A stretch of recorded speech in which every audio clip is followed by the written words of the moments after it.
দর্শক, Mintu road DB কার্যালয়ের সামনে আছেন আমাদের বিশেষ প্রতিনিধি গোলাম ময়নুল আহসান। সরাসরি যাচ্ছি তার কাছে। আহসান, ডিবি কার্যালয়ে শিরিন শারমিন চৌধুরীকে দেখতে কি কেউ এসেছিলেন? সেখানকার সর্বশেষ কি তথ্য আছে আপনার কাছে? আপনাকে ধন্যবাদ। আপনি এরই মধ্যে জেনেছেন যে সাবেক স্পিকার ডক্টর শিরিন শারমিন চৌধুরী গ্রেপ্তার হয়েছেন। ভোর 4:30টার দিকে নিজ ধানমন্ডি 8-এর তার নিজ বাসভবন থেকে গ্রেপ্তার হয়েছেন। তবে এরপরে কিন্তু উনি ডিবি কার্যালয়ে আছেন। তবে ডিবি কার্যালয়ে কোনো আনুষ্ঠানিকভাবে কোনো ব্রিফ বা কোনো কিছু জানানো হয়নি।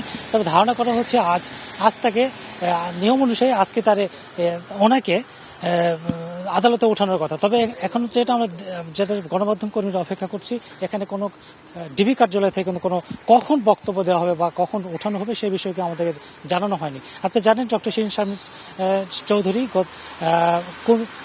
রংপুর 6 আসন থেকে কিন্তু উনি নির্বাচিত সংসদ সদস্য এবং 2013 সালে 30 এপ্রিল উনি প্রথম স্পিকার নির্বাচিত হন। এরপর টানাই কিন্তু দায়িত্ব পালন করছিলেন এবং 5 আগস্টের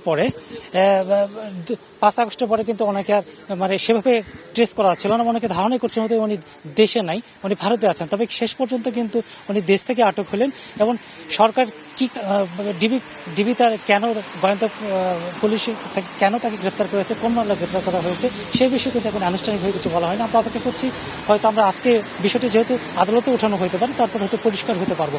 আসলে আমাদের কাছে এবং এই বিষয়ে যে তাকে যে গ্রেপ্তার করা হয়েছে এই বিষয়ে কিন্তু কোনো কাছে কোনো ফুটেজ বা কোনো তথ্য কিন্তু ছিল না। এক প্রকার অনেকটা গোপনেই অনেকটা নীরবেই আসলে অনেক গ্রেপ্তার হয়েছে। তবে আমরা আশা করছি আজকে হয়তো সব বিষয়টি পরিষ্কার হওয়া যাবে। আমাদের কাছে খুব বেশি তথ্য নেই। আমরা এর পরবর্তীতে যদি ডিবি কার্যালয় থেকে কোনো আনুষ্ঠানিক কোনো ব্রিফ করে বা কোনো তথ্য আমাদের কাছে, তবেই কিন্তু আমরা শেয়ার করতে পারবো।